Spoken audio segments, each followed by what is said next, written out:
Hello student. तो आइए आज के वीडियो में हम लोग डिस्कस करेंगे क्वेश्चन नंबर 21 से 30 तक।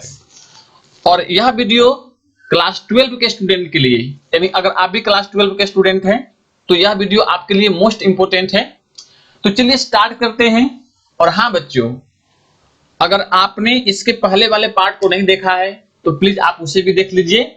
उसमें हमने बहुत सारे क्वेश्चंस को कराया है, लगभग 50 क्वेश्चंस हमने करा दिया है। और यह इस छठा मतलब कि अब वीडियो है, और यह इस सीरीज का वीडियो नंबर 6 है। और इसमें हम 21 से 30 तक क्वेश्चन को डिस्कस करेंगे। तो चलिए स्टार्ट करते हैं। सबसे पहला क्वेश्चन पढ़िए, क्या है? Angle of deviation is more for which colour? आपसे पूछा गया है कि किस कलर के लिए, यानी किस रंग के लिए एंगल ऑफ डेविएशन का वैल्यू ज्यादा होता है। हिंदी में इसको बोलते हैं विचलन कोण। तो बच्चों याद रखना, एंगल ऑफ डेविएशन सबसे ज्यादा किसका होता है? वायलेट का होता है। ठीक है, तो इसका डी क्या होगा? सही आंसर होगा। आपने पढ़ा होगा ना, ऐसा प्रिज्म होता है। देखिए थोड़ा सा मैं हेल्प कर देता हूं। और यहां से एक लाइट ऐसे जाती है तो ये 7 कलर में ऐसे क्लासिफाई हो जाती है। मान लो कि नीचे सबसे क्या होता है? वायलेट, ऊपर क्या होता है? रेड। और यह इसका डायरेक्शन था, तो इसी एंगल को बोलते हैं हम लोग एंगल ऑफ डेविएशन। तो देखो यहाँ पे मतलब कि वायलेट जो कलर है उसके लिए क्या है? एंगल का वैल्यू ज्यादा है। वायलेट कलर का जो रे है वो ज्यादा डेविएट की है, और रेड का सबसे कम डेविएशन हुआ है। तो इसलिए सबसे ज्यादा पूछा है ना, तो क्या हो जाएगा आपका? डी आंसर सही हो जाएगा। आइए नेक्स्ट क्वेश्चन करते हैं। क्वेश्चन नंबर पढ़िए और 22।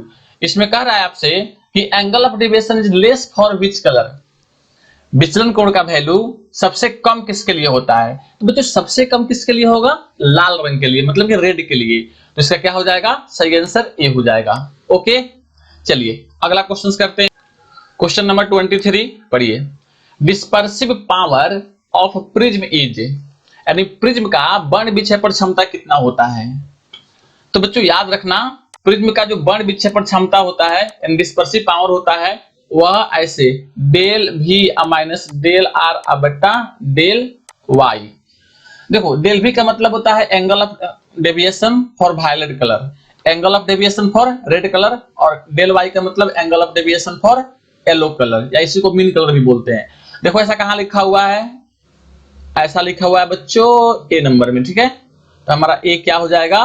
सही आंसर हो जाएगा। आइए नेक्स्ट क्वेश्चन करते हैं। देखिए क्या कह रहा है, more scattering is for which colour? यानी किस कलर के लिए स्कैटरिंग सबसे ज्यादा होता है? देखो बच्चों स्कैटरिंग क्या होता है ना, यह इनवर्सली प्रोपोर्शनल टू वेवलेंथ होता है। मतलब कि वेवलेंथ का वैल्यू बढ़ेगा तो स्कैटरिंग क्या होता है? कम होता है। तो देखो सबसे ज्यादा वेवलेंथ किसका होता है? रेड का। सबसे कम किसका होगा? वायलेट का। तो जिसका वेवलेंथ सबसे कम उसके लिए स्कैटरिंग सबसे ज्यादा। तो वायलेट का वेवलेंथ सबसे कम होता है, इसके लिए स्कैटरिंग क्या हो जाएगा? सबसे ज्यादा हो जाएगा। ओके, इसका सी क्या होगा? सही आंसर होगा। आइए नेक्स्ट क्वेश्चन करते हैं। क्वेश्चन नंबर 25 पढ़िए। SI unit of dispersive power. देखो डिस्पर्सिव पावर का एसआई यूनिट क्या होगा? हिंदी में लिखा हुआ है वर्ण विक्षेपण क्षमता का एसआई मात्रक। ओके, तो बच्चों याद रखना यह एक यूनिट लेस क्वांटिटी है। क्या है? यूनिट लेस क्वांटिटी है, इसलिए इसका आंसर क्या होगा? सी होगा। आइए नेक्स्ट क्वेश्चन करते हैं। क्वेश्चन नंबर 26 पढ़िए। इसमें कहा हुआ है कि rainbow is example of. Rainbow किसका एग्जांपल है? इंद्रधनुष बोलते हैं इसको हिंदी में। तो बच्चों याद रखना रेनबो कैसे बनता है? तो रेनबो के बनने के लिए क्या होना चाहिए?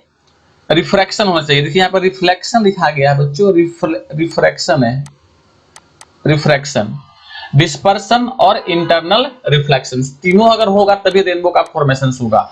इसका डी क्या हो जाएगा? सही आंसर होगा। क्वेश्चन नंबर पढ़िए 27।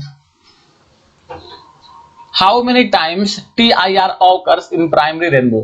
आपसे पूछा हुआ है कि जो प्राइमरी रेनबो बनता है, यानी प्राथमिक इंद्रधनुष बनता है, उसमें टोटल इंटरनल रिफ्लेक्शंस कितने बार होता है? तो बच्चों याद रखना एक बार होता है। कितने बार? एक बार। प्राइमरी में कहेगा तो एक बार, सेकेंडरी में कहेगा तो 2 बार होगा। ओके, इसमें तो 1 टाइम्स कहेगा तो हो जाएगा आंसर, 20 का सही आंसर है। आइए नेक्स्ट क्वेश्चन करते हैं। आइए नेक्स्ट क्वेश्चन है 28 number. How many times TIR? देखो TIR का मतलब होता है टोटल इंटरनल रिफ्लेक्शंस, और इसको हिंदी में कहते हैं पूर्ण आंतरिक परावर्तन। ओके, तो ये कितने बार होता है सेकेंडरी रेनबो के फॉर्मेशंस के लिए? तो बच्चों ये 2 बार होता है, 2 टाइम्स, ठीक है। इसलिए क्या हो जाएगा आपका ए सही आंसर है। क्वेश्चन नंबर 29 पढ़िए। When wavelength increases, then refractive index। पूछा है कि अगर वेवलेंथ का वैल्यू बढ़ता है तो रिफ्रैक्टिव इंडेक्स क्या होगा, घटेगा कि बढ़ेगा? तो बच्चों याद रखना, ठीक है, ये इनवर्सली प्रोपोर्शनल होता है। Refractive index inversely proportional to wavelength होता है, ऐसे याद कर लेना। वेवलेंथ का वैल्यू बढ़ेगा तो रिफ्रैक्टिव इंडेक्स घटेगा। क्या लिखा हुआ है यहाँ पे? डिक्रीज करने वाला कहाँ पे है बच्चों? या बी नंबर।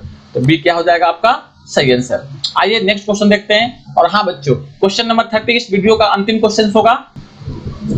क्वेश्चन नंबर 30 पढ़िए। Critical angle is maximum for which colour?